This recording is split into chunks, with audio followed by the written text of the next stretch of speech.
Hoje eu estou aqui em mais um vídeo para compartilhar como está a minha rotina depois da formatura, agora que eu já estou atuando como psicóloga clínica, atuando pela terapia cognitiva comportamental. Então bora lá, eu estou super empolgada para compartilhar com vocês como está sendo minha rotina, como estou me organizando, quais materiais eu estou usando, quais investimentos eu fiz. Então bora lá! Para quem caiu de paraquedas nesse vídeo, dando um pouco de contexto, eu me formei em dezembro de 2024 e dia 9 de janeiro de 2025 eu peguei o meu CRP. Então, desde o dia 9 de janeiro de 2025 estou atuando como psicóloga, que tô aí com o meu CRP ativo.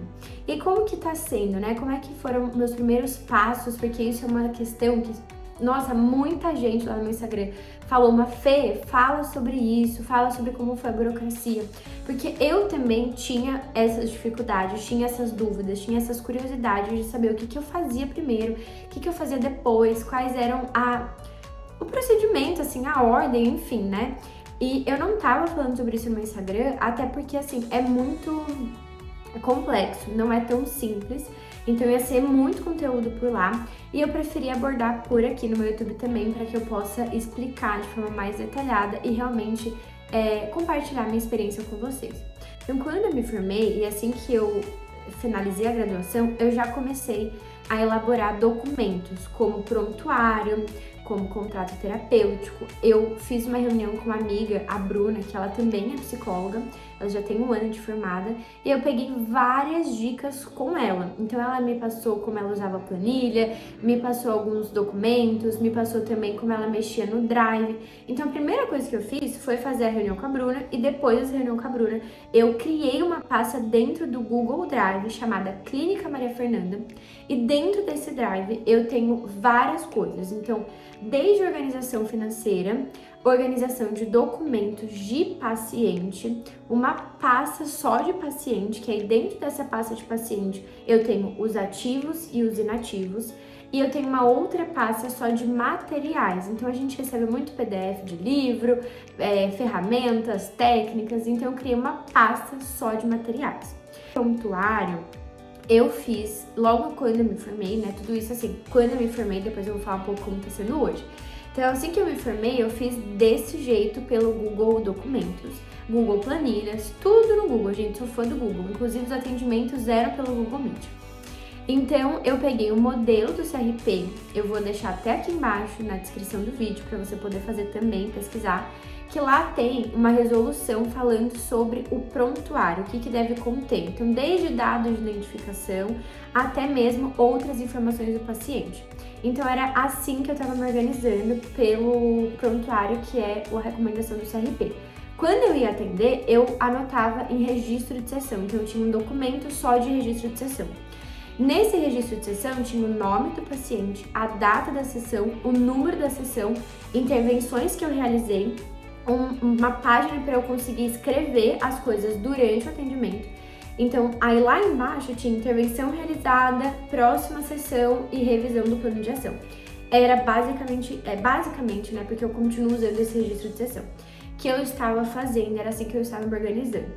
Em relação a investimentos, eu acabei não fazendo nenhum investimento, então eu não comprei computador, não comprei câmera, não comprei fone, não comprei nada. Por quê? Graças a Deus e a oportunidade que eu tive durante a minha graduação e a condição familiar que eu tenho, eu já tinha tudo. Então eu já tinha computador, o meu computador, a câmera é excelente, então eu não precisa ir comprar outra câmera. Eu já tinha fone de ouvido de excelente qualidade, eu já tinha o meu quarto, ele se transformou no meu consultório. A única coisa, mesmo, pra não falar que eu não fiz nada, eu comprei um apoiador de esqueci o nome disso, assim, que você coloca debaixo do computador e etc. Foi só isso que eu comprei e eu acho que foi assim, entre 70 e 80 reais na Amazon. Foi praticamente a única coisa. Porque também eu fui fazendo os investimentos ao longo da graduação. Então eu comprei meu iPad, meu computador, tudo antes da graduação. Isso me ajudou, durante a graduação. Então isso me ajudou assim, muito mesmo. Então se você tá na graduação ainda e você tem condição, vai juntando seu dinheirinho para você comprar e você ir se planejando comprar esses materiais antes mesmo de formado, porque quando você se forma, provavelmente você vai ter muitos pensamentos, vai ter várias catástrofes aí nos pensamentos, né, de como é que vai ser, quais são os cenários, enfim. E você vai ter muita coisa para solucionar, para resolver. Então, quanto antes você conseguir resolver algumas coisas, né, por exemplo, de investimento de materiais, seria ótimo, né? Se não conseguir também, tá tudo bem, o importante é começar, né? Mas tô aqui contando como foi o meu começo. Eu estava falando antes, porque agora, já faz umas 3 semanas, que eu mudei a minha organização. Então, eu estou usando um aplicativo de produtividade para psicólogos que se chama Psicodoc.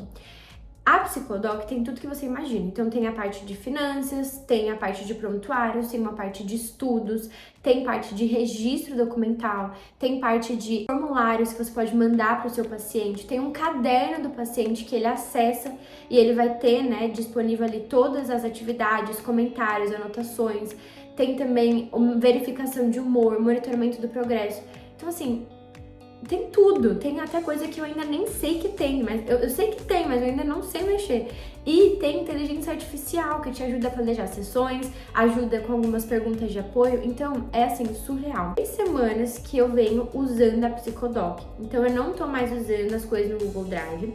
Eu ainda tenho a minha pasta por lá, não significa que eu excluí, mas todos os dias quando eu vou atender, eu uso a Psicodoc, eu uso a sala virtual da Psicodoc também. Tá sendo muito, muito funcional, porque pro psicólogo, você tem numa divisão o paciente, então a câmera, né, você consegue escutar e ver o paciente de um lado, e no mesmo outro lado já vem dividida a tela, e desse outro lado tem lá metas de sessão, as pautas de sessão, as anotações relevantes, a estratégia, então tem assim, é muito, muito, muito bom. Então vale a pena, se você tá se formando agora, se você é recém-formada, né, ou se você já tá, sei lá, uns 6, 7 meses na clínica, você conhecer a Psicodoc para você entender e testar. Inclusive, você pode testar por 15 dias de graça e depois, se você se convencer de que é a Psicodoc que você precisa usar, que eu tenho quase 90% de certeza que você vai querer assinar, você tem o meu cupom MAFE. E é assim que eu estou me organizando neste momento. Outra questão que eu sei que surge de dúvidas também sobre a agenda. Como que eu fiz? Eu estabeleci os horários que eu gostaria de atender e a quantidade de horas na semana. Então, eu sou uma pessoa que funciona muito bem de manhã. Então, de manhã é o horário que eu coloquei mais disponibilidade de horários.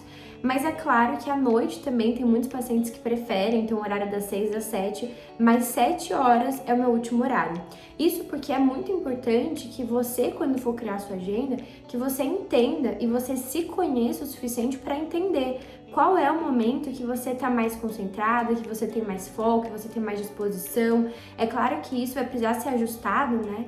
Mas é super importante que você tenha esse autoconhecimento também para entender e dizer qual é o melhor horário que você consegue ali atender com mais qualidade também. Eu sei que vocês querem que eu volte a gravar vlogs de como é que tá sendo minha rotina por aqui, e eu vou fazer isso. Inclusive, se você tiver alguma sugestão de vídeo, já pode deixar aqui nos comentários também.